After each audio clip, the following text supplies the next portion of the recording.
अगर आपको वीडियो पसंद आया तो लाइक कीजिए, सब्सक्राइब कीजिए और बेल आइकन को प्रेस करना मत भूलें, जिससे नेक्स्ट वीडियो का नोटिफिकेशन आपको मिलता रहे।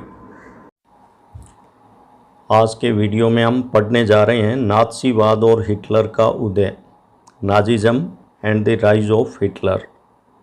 आज के वीडियो में हम जानने का प्रयास करेंगे कि नाज़ीवाद क्या था, व्हाट वाज नाज़िज़्म, हिटलर कौन था, कैसे हिटलर का उदय हुआ, कैसे इसका पतन हुआ, विस्तार से जानेंगे। तो आइए शुरुआत करते हैं हिटलर के बारे में जानकारी से कि हिटलर कौन था और जर्मनी में हिटलर का उदय किस प्रकार हुआ। तो सबसे पहले हम हिटलर के प्रारंभिक जीवन के बारे में जानें। हिटलर का जन्म 1889 में 1889 में ऑस्ट्रिया में हुआ।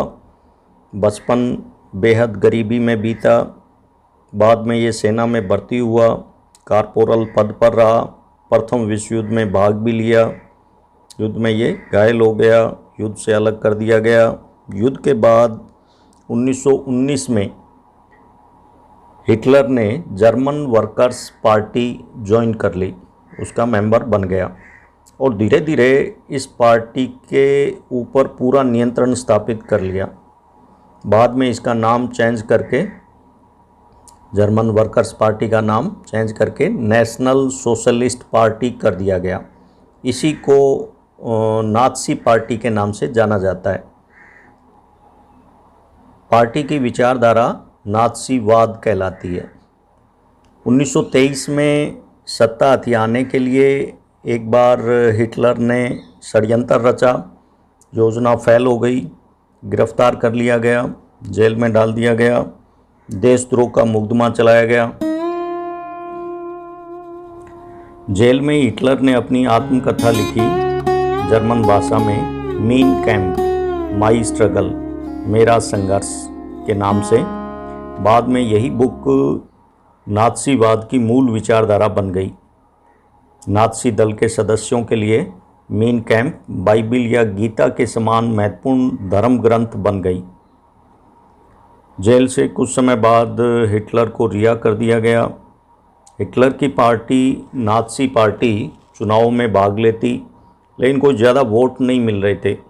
1929 में केवल 2.6% वोट मिले।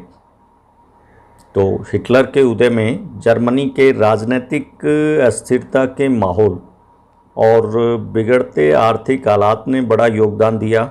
इसके बारे में हम डिटेल से पिछले वीडियो में पढ़ चुके हैं। अगर आपने नहीं देखा है तो पार्ट 1 ज़रूर देखिए। तो 1929 की आर्थिक महामंदी ने इस बिगड़ते आर्थिक हालात में हिटलर के लिए सत्ता में आने का और मार्ग प्रशस्त कर दिया। क्योंकि 1929 की आर्थिक महामंदी जो अमेरिका से शुरू हुई, उसकी चपेट में यूरोपीय देश भी आ गए, जर्मनी भी आ गया। इसने आर्थिक हालात और ज़्यादा ख़राब कर दिए। पहले हम 1929 की महामंदी, ग्रेट डिप्रेशन ऑफ 1929 क्या थी जान लें।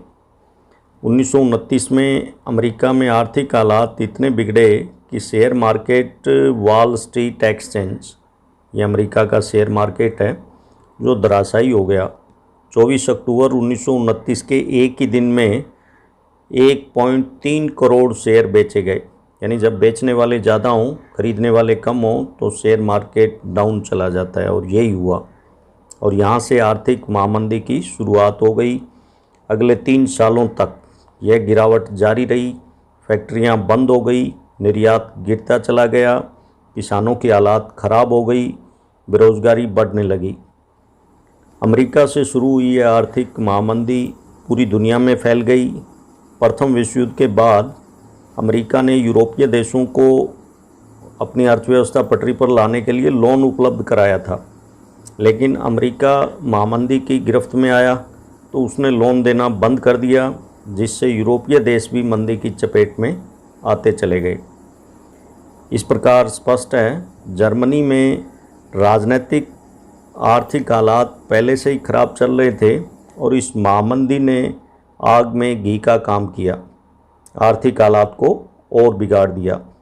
तो हिटलर को सत्ता में पहुंचने का अवसर मिल गया। हिटलर ज़बरदस्त वक्ता था, बड़ी लच्छेदार बात करता था, किसानों में किसानों की बात करता, मज़दूरों में मज़दूरों की बात करता, बेरोज़गारों से उनके हितों की बात करता। इस प्रकार हर एक वर्ग को लगता कि हिटलर सत्ता में आया तो उनके हित की बात करेगा। लोग उनके झांसे में आ गए। इसके अलावा नाज़ियों ने बड़ी बड़ी रैलियां, जनसभाएं आयोजित की। स्वास्तिक के निशान वाले लाल झंडे, नाज़ी सैल्यूट और भाषणों के बाद खास अंदाज में तालियों की गड़गड़ाहट, ये सारी चीज़ें शक्ति प्रदर्शन का हिस्सा थी। नाज़ियों ने बड़ा धुआंधार प्रचार किया। हिटलर का प्रचार मंत्री था गोएबल्स कहा करता था कि एक झूठ को 100 बार बोलो तो झूठ भी सच लगने लगता है। तो इस प्रकार धुआंधार प्रचार प्रसार के जरिए हिटलर को एक मसीहा के रूप में पेश किया गया। जनता को लगने लगा कि जैसे हिटलर ने तो मानो जर्मन जनता को तबाही से उबारने के लिए ही अवतार लिया है। 30 जनवरी 1933 को जर्मन राष्ट्रपति हिंडलबर्ग ने हिटलर को चांसलर पद के लिए आमंत्रित किया, क्योंकि चुनाव में नाज़ी पार्टी सबसे बड़ी पार्टी बनकर उभरी। हालांकि बहुमत फिर भी नहीं था, लेकिन हिटलर ने रूढ़िवादियों से जोड़ तोड़ कर सत्ता हथिया ली। सत्ता प्राप्त करने के बाद हिटलर ने लोकतांत्रिक शासन की संरचना और संस्थानों को भंग करना शुरू कर दिया। 28 फरवरी 1933 को हिटलर ने फायर डिग्री, अग्नि अध्यादेश लागू किया, जिसके जरिए अभिव्यक्ति, प्रेस एवं सभा करने की आज़ादी जैसे नागरिक अधिकारों को अनिश्चित काल के लिए निलंबित कर दिया। इसके बाद हिटलर ने कट्टर शत्रु कम्युनिस्टों को कंसंट्रेशन कैंपों में बंद कर दिया गया। कम्युनिस्टों का बर्बरतापूर्वक दमन किया गया। हिटलर ने कम्युनिस्टों का ही नहीं, जर्मनी में कुल 52 किस्म के लोगों को टारगेट बनाया, उनका दमन किया गया। यहाँ आप कंसंट्रेशन कैंप क्या है जान लें। कंसंट्रेशन कैंप ऐसे स्थान जहाँ बिना किसी कानूनी प्रक्रिया के लोगों को कैद रखा जाता था। वहाँ लोगों को तरह तरह की यातनाएं दी जाती थी, लोग मारे जाते थे और लोग भाग नहीं जाएं, इसलिए कंसंट्रेशन कैंप के चारों ओर फेंसिंग वायर लगे होते थे, जिनमें बिजली का करंट दौड़ता रहता था। तो इस प्रकार कंसंट्रेशन कैंप एक प्रकार से डेथ कैंप में भी कन्वर्ट होने लगे। 3 मार्च 1933 को हिटलर ने प्रसिद्ध विशेषाधिकार अधिनियम इनेबलिंग एक्ट पारित किया। इस कानून के जरिए जर्मनी में बाकायदा तानाशाही स्थापित कर दी गई हिटलर द्वारा। इस कानून के जरिए हिटलर ने संसद को साइडलाइन कर दिया, हाशिए पर धकेल दिया और केवल अध्यादेशों, ऑर्डिनेंस के माध्यम से शासन चलाने का निरंकुश अधिकार अपने हाथों में ले लिया।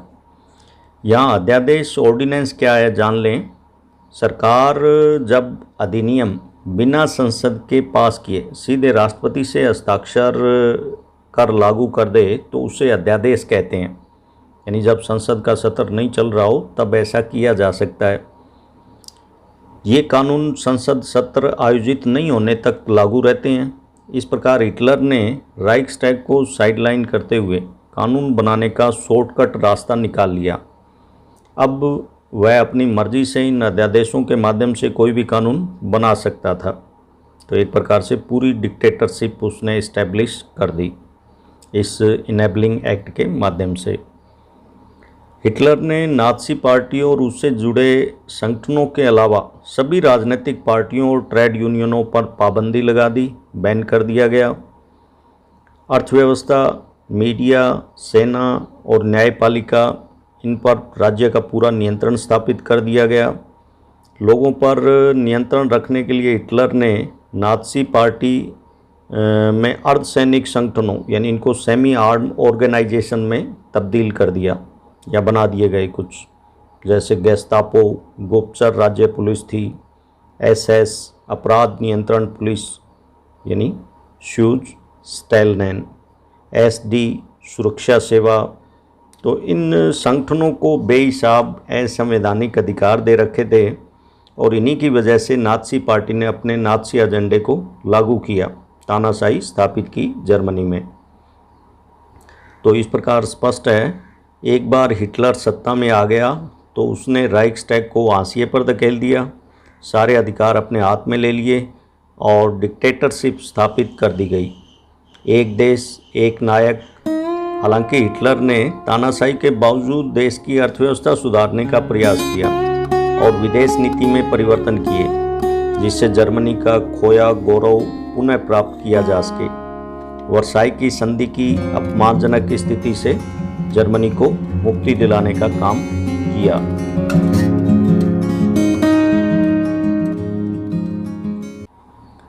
हिटलर ने अर्थव्यवस्था सुधारने के लिए अर्थशास्त्री हालमार्क शाख्त को वित्त मंत्री बनाया।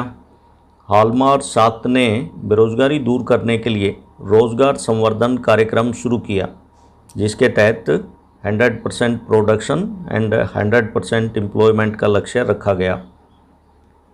मशहूर जर्मन सुपर हाईवे और कार फोक्सवैगन परियोजनाएं प्रोजेक्ट लागू किए गए, जिससे एक तरफ लोगों को रोज़गार मिला तो दूसरी तरफ सड़कें बनी, आर्थिक उत्पादन बढ़ा, देश की अर्थव्यवस्था सुधरी।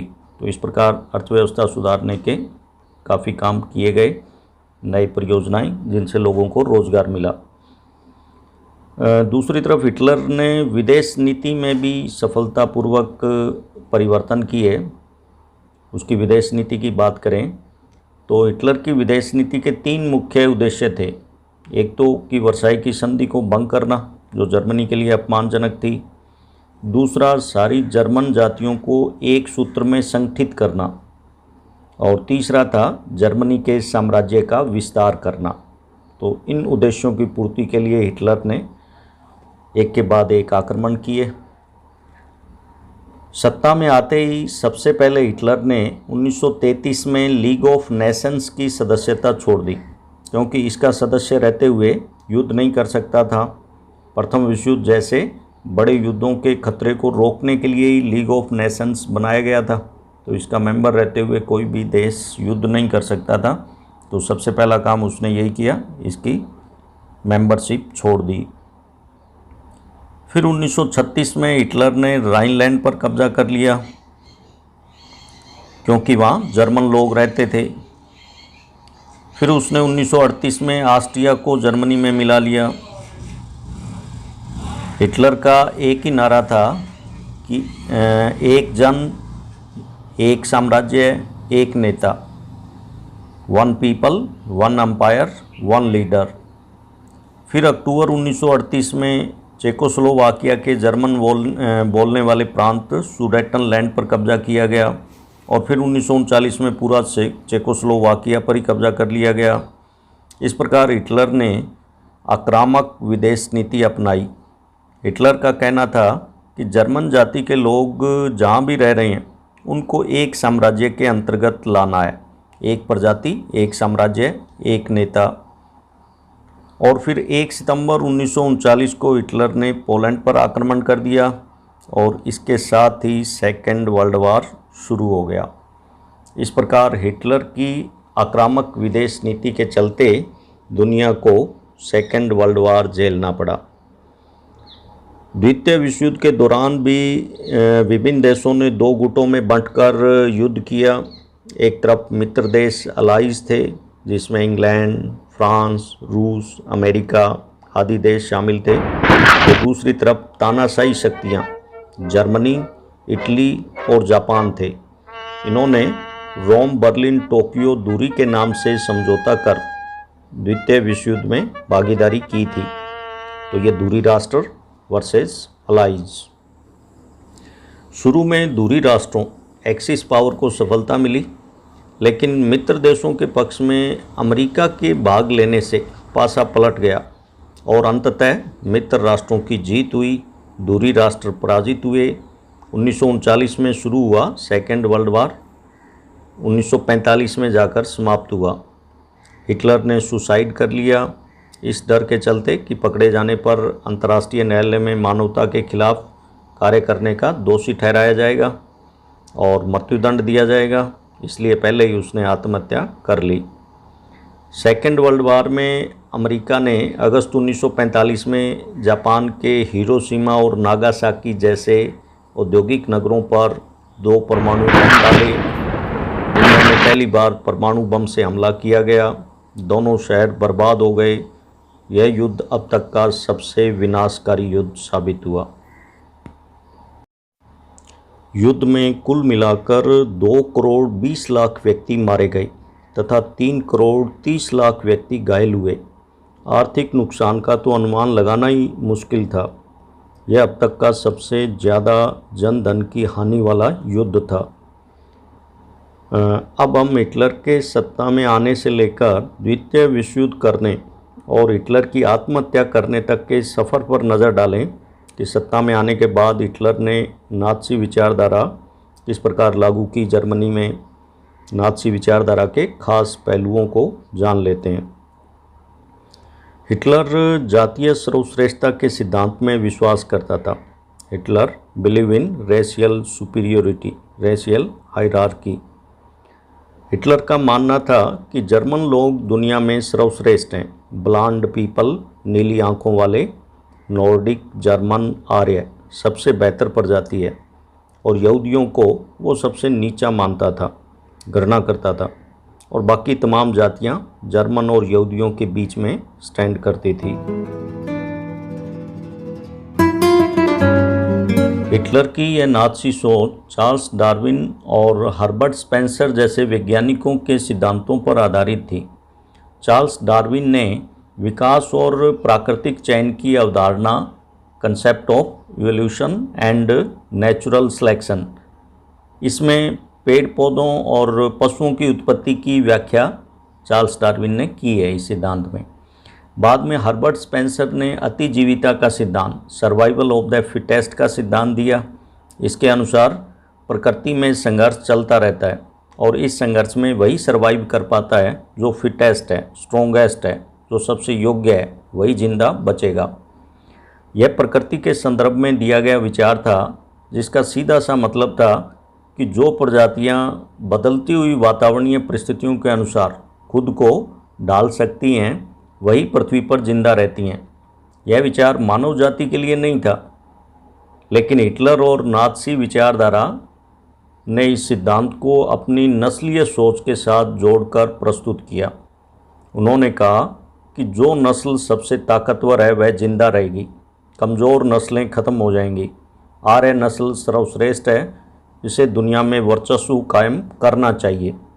इस प्रकार हिटलर मानता था कि जर्मन लोग दुनिया में सर्वश्रेष्ठ हैं और उन्हें दुनिया पर वर्चस्व स्थापित करना चाहिए। हिटलर की विचारधारा में जातीय सर्वश्रेष्ठता के बाद दूसरा सिद्धांत था लेबेस्त्राउन, यानी जीवन परिधि की भू राजनीतिक अवधारणा। लेबेस्त्राउन और living space policy was related to geopolitical concept, यानी हिटलर का मानना था कि जर्मन जाति के लोगों को रहने के लिए ज़्यादा भूभाग चाहिए, इसलिए ज़्यादा से ज़्यादा इलाकों पर कब्जा करना ज़रूरी है। इसी विचारधारा के चलते हिटलर ने आक्रमणकारी नीति अपनाई जर्मनी के विस्तार हेतु। हिटलर जर्मन सीमाओं को और फैलाना चाहता था ताकि सारे जर्मनों को भौगोलिक दृष्टि से एक ही जगह इकट्ठा किया जा सके, एक साम्राज्य के अंतर्गत लाया जा सके। हिटलर ने जर्मनी में इस नाज़ी विचारों को लागू किया। जर्मनी में गैर जर्मन लोगों, जिप्सियों, एस्वेतों, रूसी, पोलिश, यहूदी आदि सभी को चुन चुन कर मारा गया। स्टेट स्पॉन्सर्ड प्रोग्राम के तहत योजनाबद्ध तरीके से इनका सफाया किया गया। यहूदी, ज्यूज़ हिटलर के टारगेट में सबसे ऊपर थे। यहूदियों से वह घृणा करता था। हिटलर ने गैर जर्मन लाखों लोगों को मरवाया। मौत का यह सिलसिला चरणबद्ध तरीके से अंजाम दिया गया, जिसमें पहला चरण बहिष्कार किया गया गैर जर्मन लोगों का 1933 से 1939 तक, ये कहते हुए कि तुम्हें हमारे बीच नागरिक की तरह रहने का कोई हक नहीं है। दूसरा चरण दड़बाबंदी का है, गेटोइजेशन 1940 से 1944 के दरमियान उन्हें अलग क्षेत्रों में दड़बाबंदी के तहत रखा गया। गैर जर्मन्स को अलग बस्तियों में रखा गया विशेष पहचान के साथ, जिससे कि वो आइडेंटिफाई होते रहें। तीसरा चरण जिसमें मारा गया, ये कहते हुए कि तुम्हें जीने का अधिकार नहीं है। कंसंट्रेशन कैंपों में यातना दी गई, जिससे कि वो डेथ कैंप में कन्वर्ट हो गए। गैस चैम्बर में सामूहिक स्तर पर मारा गया। इस प्रकार हिटलर ने नाज़ी विचारधारा लागू करने के तहत लाखों लोगों को मारा, और यह काम बड़ा गुपचुप तरीके से हुआ। दुनिया को भनक भी नहीं लगने दी। जर्मनी से बाहर कोई खबर नहीं जाती थी। दुनिया को तो हिटलर के इन कारनामों की जानकारी सेकेंड वर्ल्ड वार समाप्त होने के बाद लगी, जब हिटलर ने सुसाइड कर लिया। मित्र देशों की सेनाएं जर्मनी में घुसी तो पता चला यह सब चल रहा था। हिटलर ने मौत की खबर लीक नहीं होने दी। उन्होंने मारने के लिए नए शब्द इजाद किए, प्रयोग किए। नाज़ियों ने अपने अधिकृत दस्तावेज़ों में हत्या या मौत जैसे शब्दों का कभी इस्तेमाल नहीं किया। They never use the word like किल और मर्डर। सामूहिक हत्याओं के लिए विशेष व्यवहार, स्पेशल ट्रीटमेंट शब्द प्रयोग लाया गया। यहूदियों को मारने के लिए अंतिम समाधान, final solution for Jews. Disabled person, विकलांगों को मारने के लिए यूथनेजिया शब्द का इस्तेमाल किया गया। चयन और संक्रमण मुक्ति, सिलेक्शन एंड डिसइंफेक्शन जैसे शब्दों का प्रयोग किया गया। इवैक्यूएशन यानी खाली कराना, इसका प्रयोग लोगों को गैस चैम्बर में ले जाने के लिए किया गया। गैस चैम्बर क्या है? ये एक छद्म स्नानागार होते थे, यानी सूडो बाथरूम, नकली बाथरूम। तो लोग नहाने के लिए नल खोलते और उसमें जहरीली गैस निकलती और मारे जाते। तो इस प्रकार हिटलर द्वारा बड़े पैमाने पर लोगों को मारा गया, और इस काम को अंजाम इस तरीके से दिया गया कि मरने वाले को भी एहसास नहीं था कि उन्हें कहाँ ले जाया जा रहा है, क्या होगा उनका। तो दुनिया को तो कहाँ से पता चलता।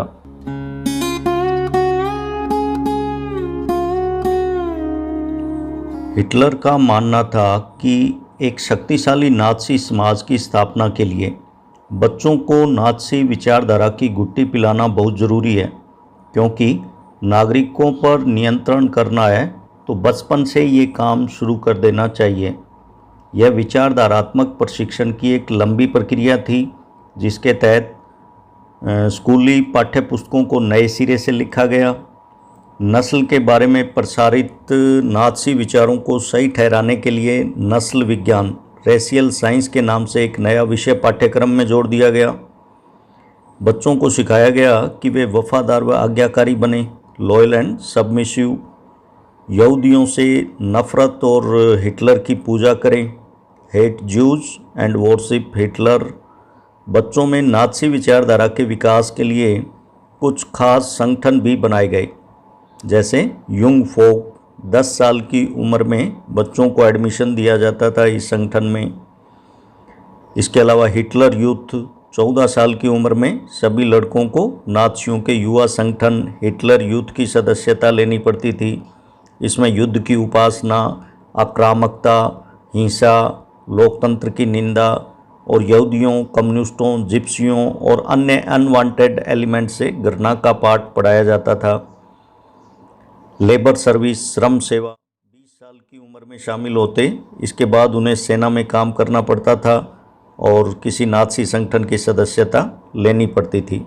तो इस प्रकार स्पष्ट है, हिटलर ने योजनाबद्ध तरीके से नाज़ी विचारधारा का विकास किया।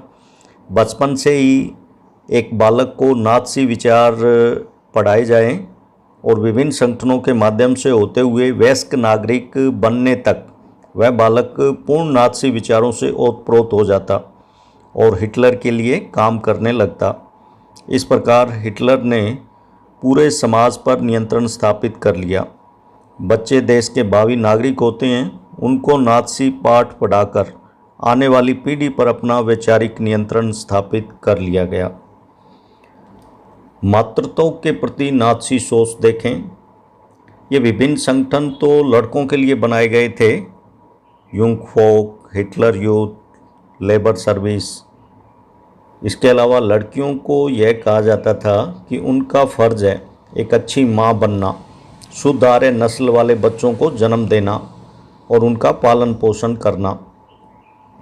अतः हिटलर लड़कियों से या महिलाओं से चाहता था कि नस्ल की शुद्धता बनाए रखें, यहूदियों से दूर रहें, यानी यहूदियों से विवाह नहीं करें जिससे कि नस्लीय शुद्धता बनी रहे, और घर संभालने और बच्चों को नाज़ी मूल्य मान्यताओं की शिक्षा देने का दायित्व माताओं को दिया गया। हिटलर ने जर्मन माताओं को अधिक से अधिक जर्मन नस्लीय शुद्धता आधारित बच्चों को जन्म देने के लिए प्रोत्साहित किया और बाकायदा ज़्यादा बच्चे पैदा करने वाली माताओं को मेडल दिए जाते थे, सम्मानित किया जाता था, विशेष तरह की सुविधाएं दी जाती थी। निर्धारित आचार संहिता का उल्लंघन करने वाली जर्मन औरतों की सार्वजनिक रूप से निंदा की जाती थी, कठोर दंड दिया जाता था। इस प्रकार स्पष्ट है हिटलर ने समाज के प्रत्येक वर्ग को नाज़ी विचारधारा के रंग में रंगने का प्रयास किया, नाज़ी विचारधारा थोपने की कोशिश की। समाज पर नाज़ी नियंत्रण स्थापित किया गया। लेकिन अब हम इस बात पर विचार करें कि जब हिटलर ने जर्मनी में इस प्रकार के जुल्म किए तो लोग क्यों नहीं बोले, लोगों ने प्रतिक्रिया क्यों नहीं दी? तो स्पष्ट है जर्मनी का हर व्यक्ति नाज़ी नहीं था। बहुत सारे लोगों ने पुलिस दमन और मौत की आशंका के बावजूद नाज़ीवाद का जमकर विरोध किया, लेकिन जर्मन आबादी का एक बहुत बड़ा हिस्सा इस पूरे घटनाक्रम को मूक दर्शक बनकर देखता रहा। जनता एक अजीब सी खामोशी में डूबी हुई थी। पादरी निम्योलर ने गेस्तापो पुलिस की दहशतनाक कार्यशैली और कुकृत्यों पर निशाना साधते हुए इस जर्मन खामोशी के बारे में बड़े ही मर्मस्पर्शी ढंग से लिखा है। वे लिखते हैं, पहले वे कम्युनिस्टों को ढूंढते आए, मैं कम्युनिस्ट नहीं था इसलिए मैंने कुछ नहीं कहा। फिर वे सोशल डेमोक्रेट्स को ढूंढते आए, मैं सोशल डेमोक्रेट नहीं था इसलिए चुप रहा। इसके बाद वे ट्रेड यूनियन वालों को ढूंढते आए, पर मैं ट्रेड यूनियन में नहीं था। और फिर वे यहूदियों को ढूंढते आए, लेकिन मैं यहूदी नहीं था इसलिए मैंने कुछ नहीं किया। और फिर अंत में जब वह मेरे लिए आए तो वहाँ कोई नहीं बचा था जो मेरे साथ खड़ा हो सके।